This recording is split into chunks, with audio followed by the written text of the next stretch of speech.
From the studios of KENW on the campus of Eastern New Mexico University, it's You Should Know, featuring the people and events of Eastern New Mexico and West Texas.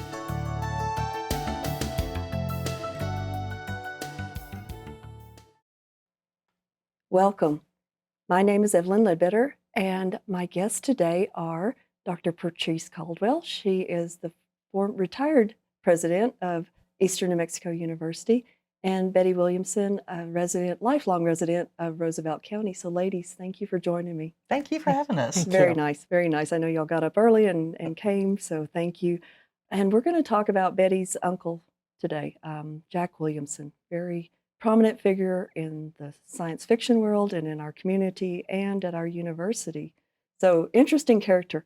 I just had a great time reading his autobiography and learned so much about him. So Betty, just tell us a little bit about his early life. Well, I will, and thanks for having this. This is a treat, and Patrice is part of our family too. She became an honorary Williamson a long time ago, so we love getting to talk about him. I think it's really common now. You have these named buildings and named things, but after a period of time, names kind of go away. So I love getting to talk a little bit about him and keep that name alive because we've got the building here on campus named for him, but it's called Jawala instead of the Jack Williamson Liberal Arts Building. I did not know that until I came back and worked here as an alum, and I did not realize what that stood for. So I tell people sometimes, I'm talking about the Jawa part of Jawala. So, Jack Williamson, liberal. So I'm really fortunate. I still live out on the ranch where Jack grew up. He was not born out there, but the family came here in a covered wagon in 1915, which is just really hard for us to kind of fathom anymore.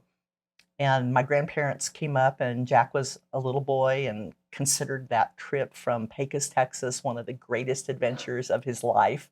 And you can imagine how hard it was moving a family with bringing everything you owned. And I think it was about an 8-day journey that they came up on. Had to be. And he was born in 1908. So his parents were born. So my grandfather was born right after the Civil War. Wow. In 1868. Wow. And then my grandmother was a little bit younger. So our family has really, really long generations. That's part true. of why I'm so interested in history because it's not that many generations back to where they were. So Jack was always just a really imaginative, creative. He was the dreamer in the family. He was the oldest child. There ended up being 4 children. So Jack, my Aunt Jo, my dad, Jim, and my Aunt Katie was born after they got up here. But he was always the storyteller from a very young age, and they lived truly a pretty remote existence out there. But they created a whole kingdom that they made up in their imagination. They used peach pits for currency. They just had a whole world that they created, and mostly probably he created. Probably. Because they homesteaded down by Williamson, the Pep area, right? Which is south of Portales. Right. In the Sandhills. Yes. And so, we've done a conversation before where my grandparents homesteaded in that same area. Mm-hmm. So that's what just fascinates me is science fiction on the Sandhills and out. He wasn't a rancher by nature. No, he really wasn't. And he used to tell a story about getting down to a very small little herd of cattle at one point in life, and all but one died from shinry, or the shin oak, which can be poisonous in the spring when it first comes out. And then the one that was left was standing by a barbed wire fence in a lightning storm and got killed. So kind of a sign from the heavens saying, go a different direction. You're not a rancher. This isn't a good thing. Very much so. But you said, I interrupted you, but they built their own world in their minds. They did, and just had a wonderful growing up. My grandparents were both very literary. My grandfather was a Greek and Latin scholar before he became a farmer and a rancher. So they grew up in a really as literate as you could be world for that time. They subscribed to a lot of magazines. They got the Saturday Evening Post, which was weekly back in those days, and my grandmother would read aloud the serial stories, so they didn't have to take turns waiting to see what happened next in these stories. So really your grandparents they may not have fit into that community real well either. Educated, beyond well educated, and I mean very different. So you've probably got stories that you heard from Jack that I didn't even hear about that. Well, I was always impressed how impressed Jack was with what Jim could do on the ranch that he could never do. And that generosity of spirit was so characteristic of Jack Williamson. He admired everything that Jim did in the war when he was a mechanic, and when he came home and could repair anything on the ranch and put anything back together, figured out how to do a float so that water levels there was no water waste for the tanks and things like that, you don't expect a writer to respect that, but he did. Because it was everything about the opposite of his, what he enjoyed. Yes. And his talents were much different than Jim's. They were really lifelong best friends, and they both really admired each other. And Jim was your dad, correct? Okay. Yes. Okay. And his mother wrote. Yes. So there was writing in the family. It was not bizarre. It was almost an expectation that he was the only child for a couple of years. So I think he was very close to his mother, and I think that was something they shared, writing, and a passion for reading. Well, and when I was reading his autobiography, I mean, they grew basically what they ate. Money was not something cash was not something you had typically, and just a very rugged life just to get by and survive. So, a tough time in school. He didn't fit in well. He would have been, he would have definitely been a nerd by today's standards. So, and was then too, because he was a kind-hearted, gentle soul who loved learning and books, and that probably didn't describe a lot of his immediate classmates at the time. Right, the pioneers and the ranchers and pretty rugged people, and probably very little education on a big portion of them. And his dad, my grandfather, was often an educator at the school where they were, and so it's not easy to be the teacher's kid either. That's still true. That has never changed. You have a parent on the school board, or your parent's a teacher or a preacher, and you get picked on even more. Yep. So, and so then he went on. So got out of high school, went on to college at WT in Canyon, right? Mm-hmm. We always quickly say that he didn't go to Eastern because it hadn't opened.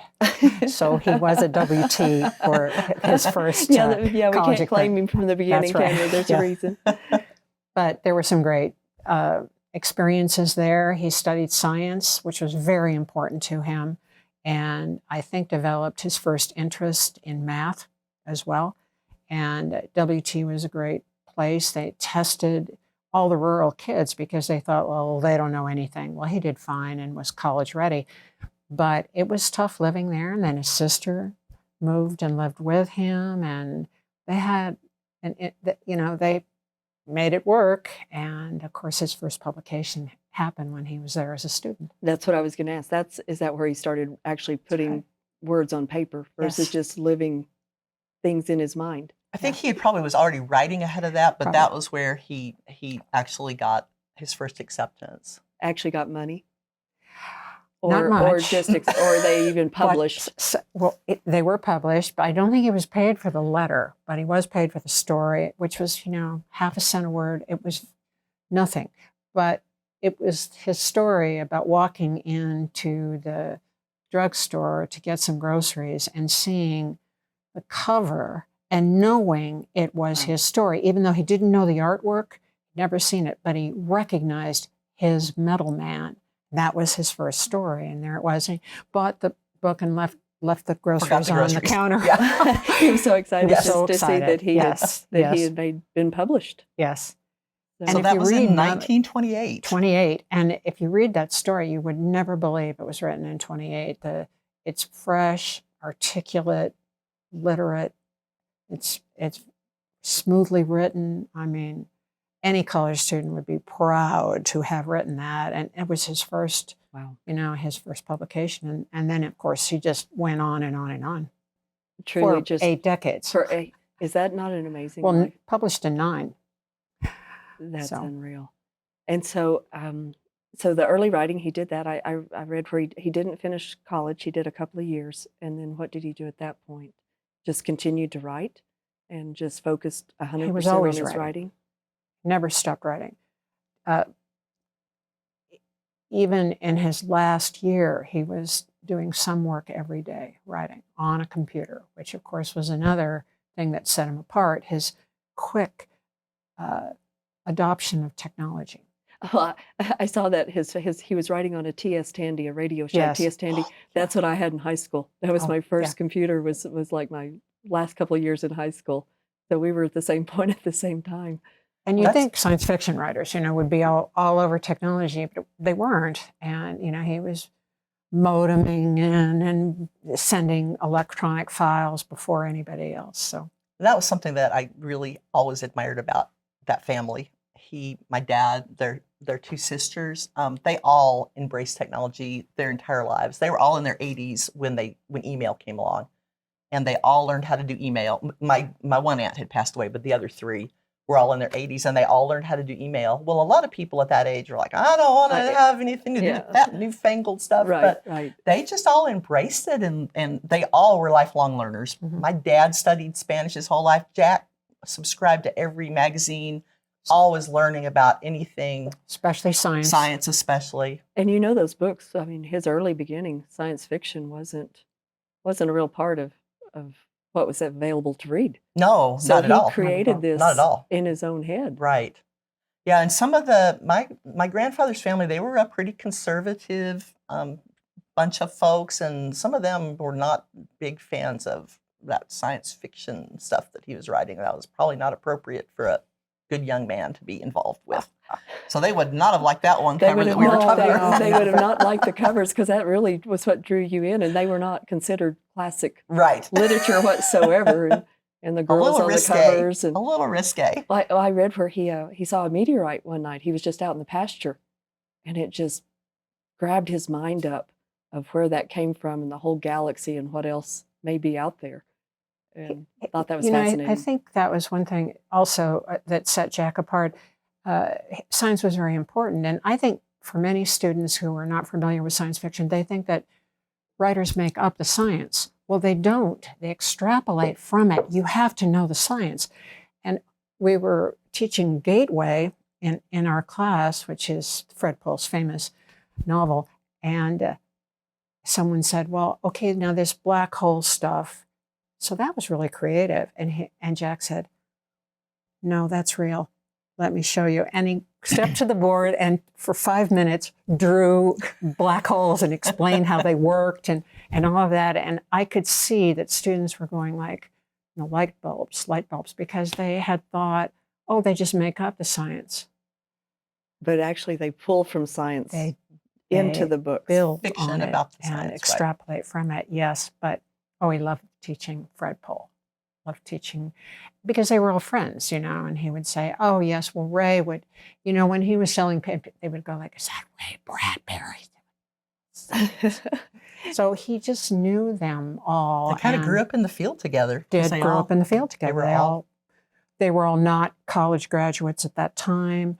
I mean, by the time Jack went to college at Eastern, he was an established writer in science fiction. But nobody knew that in New Mexico. Sure. So, and by the time he wrote Humanoids in 1948, he'd been writing for 20 years, which is, he was 40 years old at that point. Right? Exactly. He was born in 1908. Mm-hmm. Well, so. and that's a career for most people, 20 years. He was just starting. Well, and he served, so he did World War II. He served in that. Mm-hmm. He was a weather forecaster in the South Pacific. And served in that. He tested high in science. So they made him a weatherman. So no guns for this one. Yeah, we don't know. We don't need him to But he loved that because he could go up in planes and very, very dangerous, and he loved it. But he drew from that into his writing. They had to go up. That's the way they forecasted. When did you meet him the first time? So in spring of 1981, it was my second semester at Eastern. Frank Chaffee, who was in the department and had completed his doctorate in science fiction, said, you've got to come to class. A writer is coming, and you've got to meet this guy. And I said, well, Frank, I haven't read the novel, and I don't read science fiction, and I don't know much about it. And he said, it doesn't matter. You have to meet him. So I came to the class. We were talking about brothers to demons, brothers to gods. And he was the most eloquent, articulate, gracious, just so unwriterly, as at the time I thought, no writers like this. Well, it turns out they all are, but I thought they were all sort of, snooty and withdrawn and not easy to talk to, and he was exactly the reverse of that. And students walked out just amazed. And I said, well, the next time I have the opportunity to be around this guy, I'm going to be around this guy. And that was the beginning. So I started going to the lectureships. Of course, that was a big deal on campus, the Williamson lectureship. And still it was very easy to be embraced by Jack Williamson. All you had to do was sort of stand on the edge of the circle and look wistful, and he would pull you in. He would just be gracious and say, well, you can come too. Do you want to go to dinner? Do you want, and you were part, So it was kind of love at first sight. And your position, you taught English, correct? Yes, I was in his department, but of course he'd retired. But of course we saw each other at various things, so that was a wonderful opportunity. Of course, Betty was there too, but I didn't know her. Right. Patrice actually came in 1980, and I was here from 79 to 83, but I never took a class from you. I knew who you were, but I knew who you were. Exactly, but we didn't meet. And then, so Jack was married to my Aunt Blanche, and she was killed in a car wreck in 1985. And Jack always said that Patrice wrote him an absolutely beautiful letter after Blanche died. Well, and it had been a childhood sweetheart. That Yes. I mean, truly, Yeah. he had liked her from the time they were very young. Yeah. And she married someone else, and that didn't work out. And he was so involved in his writing. So truly, a very long It was. It's a love story. It was. Just amazing. It was. They were a really great fit for each other. It was just excellent. But after she passed away, Patrice wrote a wonderful letter. And then I don't know how it was probably still a few years before you guys started teaching together. I think. Well, I had to become dean before we could teach together. There you go. And then I said, why don't we do a class with Dr. Williamson? Wouldn't that be a great idea? So we started teaching, I guess, in 89, spring of 89. And we had the entire physics department in the class. It was great. And taught until 2005. I think so. I think was I the think that last was our class. last class. And he died in 2006, so he was turned 97 during the last class. And he lost his wife in 83. 85. 85. Okay. But the class, he loved teaching so much, and I didn't get to see him as a teacher in the classroom until they started doing the classes together, because he had quit. Retired He at retired 77. before I started. I think we may have gone and sat in on a class, Yeah. In junior high or high school, but didn't get to really see him do it. And that was just a whole completely different side of him. Versus Uncle Jack. Right. Mm-hmm. The professional side. He loved teaching so much. I know. And he would he could shuffle into a classroom and then, I swear, set 20 years down on the ground and then just become this animated. He loved it so much. Teaching. And he could not have done it nearly as long. I mean, even at the beginning, he probably could have handled it on his own for a while at the beginning. Mm-hmm. But there was no way he could have done it as long. But Patrice made it possible for that to go on, because she did the heavy lifting with the paperwork and the keeping stuff. And then he could just come in and be the wise old man on the mountain. And just wisdom and teach students. It was perfect. It was a absolutely great partnership. Perfect. And we could, after a while, we could finish each other's sentences. I remember one time we were teaching a short story in that flash fiction, creative writing and science fiction. We alternated. Mm-hmm. And we're talking about a story, and then Jack said, well, what's the significance of the title? The title was Scheherazade. And there was absolute silence in the class, and we looked at each other, and he said, tell them. So I told him the story of Scheherazade. Well, it made the whole story make sense. And he knew, I thought, well, maybe they're just shy, but he knew they didn't know what that name was. They did not know the story of the Arabian Nights. They didn't know that the woman who kept herself alive by telling stories was the point of this story, written in 1999. And I always thought he had an instinct for knowing what students needed to know, like the black hole, just popping up to the chalkboard and drawing black holes and explaining how that all worked. That is a teacher at heart. And he always said that teaching was a career he needed because writing could never have supported a family. No. Which is another sad comment. And science fiction too. Again, it's not the leading red genre of literature. But it really grew up during his lifetime. You know, it's well, Star Trek had to have helped him. right, and it's just amazing what it went from being definitely a fringe, a little odd, right? But just during the time he was involved in it.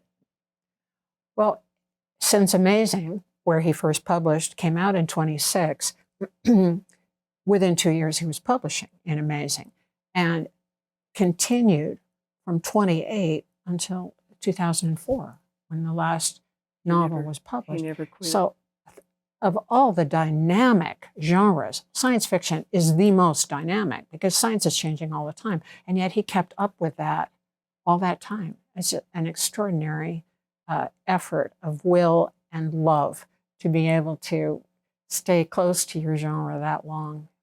Dr. Caldwell, you said you had read all of his books, and if I counted right, 43, I believe. I think that's right. It's so I've got 55 written down. I mean, okay, so I missed some. And what I did, I'll be honest, I counted them in the autobiography, but he wrote after that as well. Yes. He continued and some writing. were reissued in combination, like Legion of Space, where 3 were, so they were published separately, but also together. And then there were the soft publications and the hardback. So there. And the novellas, the novelettes, the short stories. He did comic strips for 2 years. So he did was a lot. Extremely productive.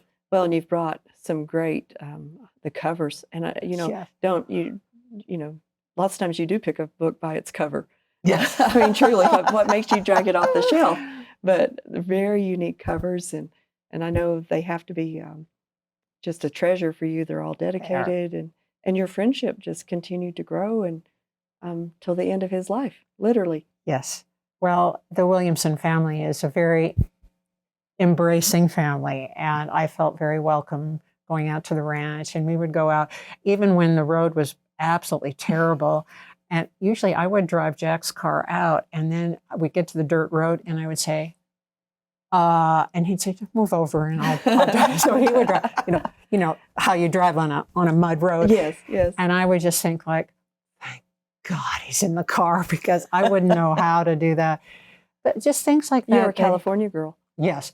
We don't do mud. We don't do mud. We just don't we don't do ride that. in wagons and come We don't to do the middle dirt of the same roads. We don't do like, it's about 0.8 miles on dirt. Caliche, I didn't know. You didn't get what that But he meant. would, he would do things like that. And then we would get there. And of course, the family was so welcoming. And then and writers would come out to the ranch. And that was a lovely thing.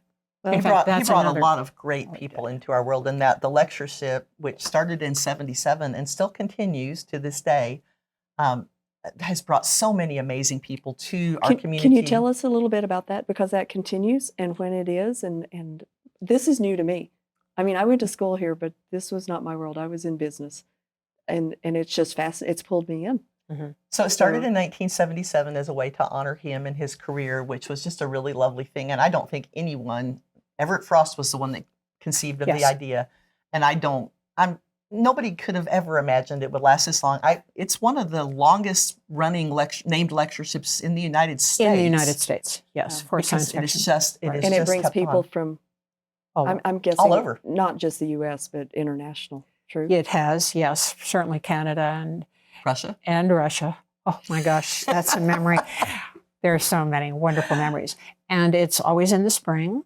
And we usually team it with a class in science fiction or fantasy and science fiction, so that, I don't know, there's an academic tie-in to the lectureship. And then, of course, the writers are, as I say, I always thought writers were probably snooty, difficult people, but maybe because they were around Jack, we used to say, we can bring anyone on campus because they'll behave around Jack.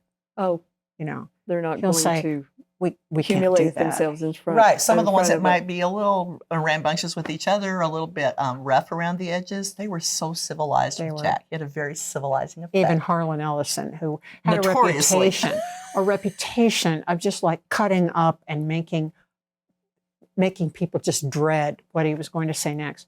He was so well behaved. And of course, his favorite guest was probably Fred Pohl, who came several times. And in fact, on the couch of your home, they conceived of a novel they wrote together, Singers of Time, dedicated to Betty. Aww. And they'd both been reading Stephen Hawking's Brief History of Time. And which, of course, the two of them, everybody else is saying like, Stephen Hawking. I own that book, but I'm not going to read first it. chapter, maybe. And of course they were all back and back. And then Fred said, we should write a novel. And Jack said, oh, okay, well, okay, I'll draft it. And then you do the rewrite. And that's how they wrote it. Just like that. Amazing. They loved doing projects together. They were just wonderful friends for each other. Wonderful friends. And he literally, the people that he looked up to, he became one of those guys that everybody looked up to. Yes. So real quick, we're wrapping up. The lectureship, I think I need to volunteer next year. I want to continue reading, and it's fascinated me. So welcome. I missed out. I think it makes me want to have known him. I missed out on meeting a great person. So it's really important to say, too, that Jack absolutely loved ENMU. And I had said to him multiple times, Eastern's been really good to you. And he said, I said, you've been really good to ENMU, because he gave his estate to ENMU, and all the rights for his work and everything all belonged to ENMU. Ooh. And so I'd say, man, you were really good to ENMU. And he said, ENMU was really good to me. He loved this university. He loved this community. That's great. Very important. To visit I always called it Golden Library. That's in the old days, but still a tremendous amount of his collection and work are there. And the work of other science fiction writers. It's a fantastic science fiction library. Well, we didn't get to dig into I think each book could be an interview all on its own. But thank you. We think so too. Thank you for bringing this information to us. And it gives me a zest to learn more about him. I know I've walked by that statue, the bronze out in front of the building, multiple times. And now I have a hint. And I have great resources. Something else you need to know that's really important is that he never required anyone to read his books to be his friend. Right. He would say that right up front. It is not a requirement. He would have loved you. Well, we could have talked I have that appreciation for where he came from, and knowing what he wrote just astounds me. Yeah. And the same thing, we didn't meet until earlier this year, and I feel like I've known you forever. So thank you, ladies. I appreciate it. So thank you for watching, and we will see you next time. Cheers.